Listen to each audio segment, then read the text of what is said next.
Okay, we are back for another episode of Heroes of HR. We are live at iSolve Connect in Scottsdale, Arizona for the very last show of the year. And the people are coming out of their session. They're just coming down the hallway and staring at you. Does it make you feel awkward? A little bit. It'll make you feel like you're an animal in a cage right now? Indeed. I've got my back towards them, so I'm good. So they're staring at me, and Yeah. I get the brunt of this. Okay, so Yutaka, we've spoken before, but for the audience, introduce yourself and tell everybody what you do here at iSolve. Yeah, I'm Yutaka Takagi. I'm the principal product evangelist. What that ultimately means is I get to connect the stories that come out of our customers and the people heroes, what's happening in their day-to-day lives with what we're doing with our products and services, along with sort of connecting it to the broader trends we see in the economy and business and technology. Yeah, when I used to hear the word, I'm a product evangelist or an evangelist at a company, like, so you're like an influencer at the company? Is that? And it took me a while to figure it out. And it's actually a real thing. It is like it's an actual real job. Like you're getting paid to do this and have fun. And but so tell us more about your job. Like tell more about what it being an evangelist is, because you have some really incredible customers. We talked to probably 50 or so of your customers this year, and it's hard to get. It's almost like you script their stories for them, because they just, which I know you don't, but they all have very positive things, and they know your people by name, which is a little awkward. It is. Because there's not a lot of companies we come across where they know their people by their vendors by name. They can name their individual people that they work with. Yeah. And that's the sort of I'll say if there's a secret sauce here at iSolved, I mean, that really is that sort of relationship we enjoy with our customers. And so to your point, I mean, the sort of the story writes itself in some ways. Yeah. Right. But in there are going to be the challenges I think that every sort of HR professional, every business owner all face as it relates to, again, macro trends, technology trends, employee relations trends.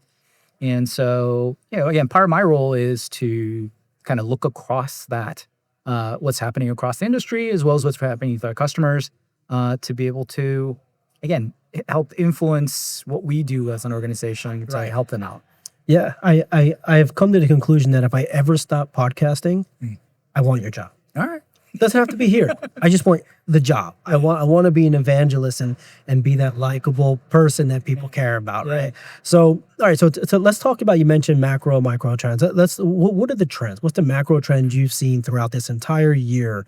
We're heading into 2026, but through 25, what has really kind of come to light is this is something important we need to be aware of? Yeah, the ongoing conversation, I think, around AI, what I see sort of starting to shift in that conversation is sort of the rubber's meeting the road, so to speak, right? Where we are in our personal lives understanding that there's tons of AI things we deal with, right? Amazon recommends, I go, it's time for me to buy another pack of toothpaste, right? And it's always correct. It is spot on. It's like, how do you know? Always correct. How do you know? But it knows, right? Netflix recommendations, all those things, like we live with that. We live with Alexa and Siri on our phones, all that. And so how do we really start to realize the value of that in the workplace? And I think, we've, our vendors as ourselves, we've been sort of guilty of sort of nibbling at the edges or kind of making the grandiose plan, promises. I think it's starting to sink in, right, in terms of, I think, for the vendor community as well as for the practitioners, that there's going to be this collision of that, right? Of, hey, we got to not be nibbling at the edges anymore, but those grandiose things of AI nirvana, we're not quite there yet either, right? The technology isn't there. As humans, we're not ready for it. Our workers aren't ready for it.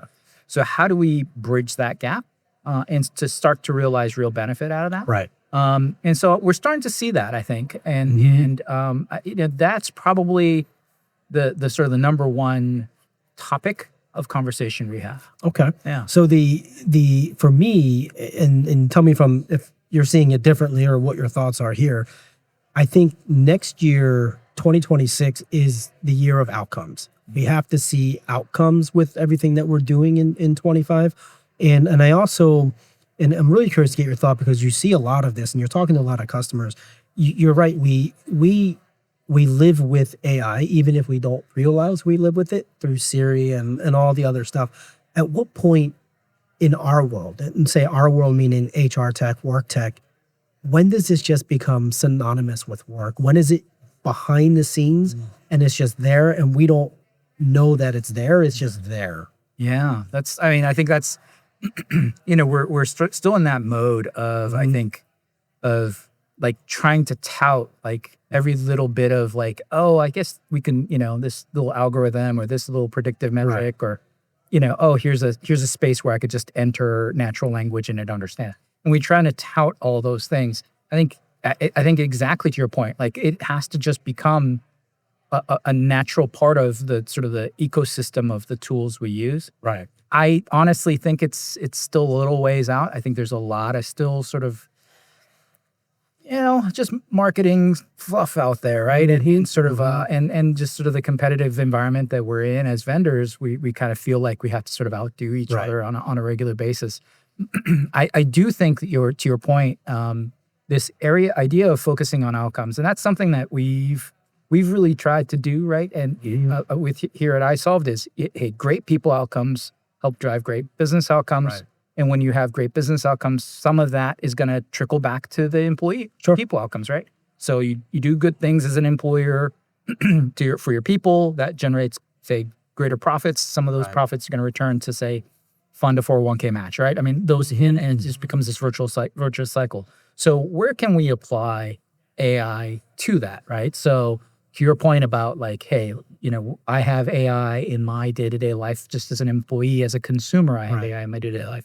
So where is it going to show up in my work tech? Is it going to show up where, say, I get, sort of your sort of shift recommendations and your assistants that can answer my policy questions?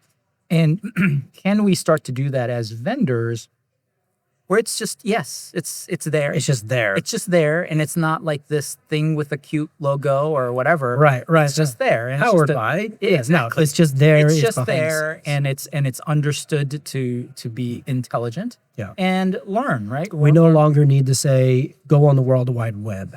Right. You're just there. Right. It still feels weird when to me anyway. Like, did you get it on the internet? Like, I don't know. Like, I never really said the internet or online. I'm going to say online. Yeah. But the World Wide Web, I never. Even when it was new, I never said that. All right. I have a couple of rapid fire questions I want to throw your way. All right. All right. First one, finish this line here. The real value of HR tech isn't the software. It's people outcomes. People outcomes. Yeah. I like that. Okay. What's next? For people leadership, what do you think is next as we evolve over the next, let's say, couple of years? And I know you don't necessarily sit in this space, but where do people leaders need to go? What do they need to be aware of as they're evolving themselves? I think it's personalization. I think the sort of era of, hey, every nurse in this building or every, retail worker, every, food server is the same. We treat them the same. We pay them the same. I think that world is going to shift, right? And yes, so, are there shifts and, are there sort of a nature of work to that? Absolutely. Sure. But, the degree of sort of personalization that we demand, again, as consumers, we get personalized everything right now. And so my Netflix looks nothing like your Netflix. No. And so I think, that idea of, how I engage with work, how I'm communicated to, how I'm looped in on decisions that are happening, all those things can be personalized. And a lot of that, and it's AI can help with that. But that communication, that's the human element, right? So when you think about people leaders becoming that conduit for that communication, for delivering that personalization. If we can take the admin work off of their plates as people leaders, or people heroes as well, in the HR practitioner space, that's, I think the big question has always been, well, what do I do with that time that I'm saving that I no longer have to spend pushing buttons for payroll, for example? That time, I think, gets spent on personalization and communicating that personalization. Yeah, it's interesting when you say personalizing work. And it's a conversation I think we've been having for a long time. But it's interesting to me because I don't think my work needs to look like your work or needs to look like his work or her work at the same company, even within the same department. Right? Like my dashboards can look completely different, even if we need the same data. It's interesting because your Netflix is very different than my Netflix, but I'm still watching the same shows, potentially. Yes. Right? But the outcome's still the same. I get to watch the shows that I want, and I get to accomplish the things that I want to accomplish. Yeah. Why can't we do that at work? Yeah. It's an interesting point. All right, so I want to ask one final question here, and this one's more around a success story. You get to talk to a lot of customers, and so I'm curious to understand a recent success story, where either your team or a client that you're working with that you've heard where their success created or had a really big impact on your organization. Well, one of the customers that I got to speak to earlier this year for a webinar was the business owner for a company called Jumburrito. They're love them. Right? They're a food. We just spoke with Lacey last week. Yes, that's right. And so I gotta say, I know we don't have Jumburito up here. We're in Philly. We're not in Philly now, but we don't have Jumburito. Yeah. She said, and I'm gonna say this, and I'm gonna tag you, Lacey. She said she will freeze them and send them. I said, wow. I said, or you could just fly me out, right? Like we can go to Texas and we can have a Jumburito and do a live show. There you go. She didn't take me up on it. She did say she would freeze one and freeze the Jumburito. Okay. And I'll pay for it. Absolutely. I just want the thing. Absolutely. But when I spoke to Jose, who's one of the business owners there, the pride he took in the role that organization plays in the community. Right? Yes. So yes, the employees are obviously members of the community. They many of younger workers who go on to other things in their lives. So they offer benefits, they offer programs, they all have they throw events and parties for their employees and their families. All that's so sort of core to who they are as an organization. Right. You could see the pride emanating through the webcam, right, in that conversation. That was something that, I think that is a unique superpower that particularly small, medium-sized businesses have, right? And business owners and many people heroes have to sort of make that kind of an impact, not trillions of dollars of market cap, none of that kind of stuff. Right. Like it deeply at sort of individual employees and community members' lives. That was just so inspiring to me to hear that conversation. And I mean, as a success story, as a business and as a business owner, for sure. But really the pride wasn't the dollars and cents. The pride wasn't the how many burritos they serve. It was how many lives they're impacting. I thought that was fantastic. Yeah, I think we need to talk to Jose. We didn't have him come on because we've spoken to Lacey a few times and someone else I can't remember the person's name. But the story is, and you can even see that in the conversations we've had. They are very proud. They're very proud of what they've done in the community. And it made me think when I was talking with Lacey last week in Philly, I don't know that we have a company like that in my area. I just don't. We have one, but they've spread out, right?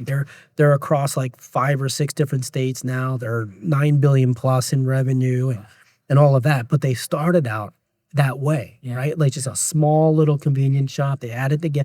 I worked there when I was younger. I worked there in college as well, and it was a good breeding ground for everyone. So, go here and get a job. Go there and get a job. And they feel like that's Jumburito. But they stay a little more tighter. That's right. Than the other. So that's right. Yutaka, this has been wonderful. Thank you so much for coming on. Until next time.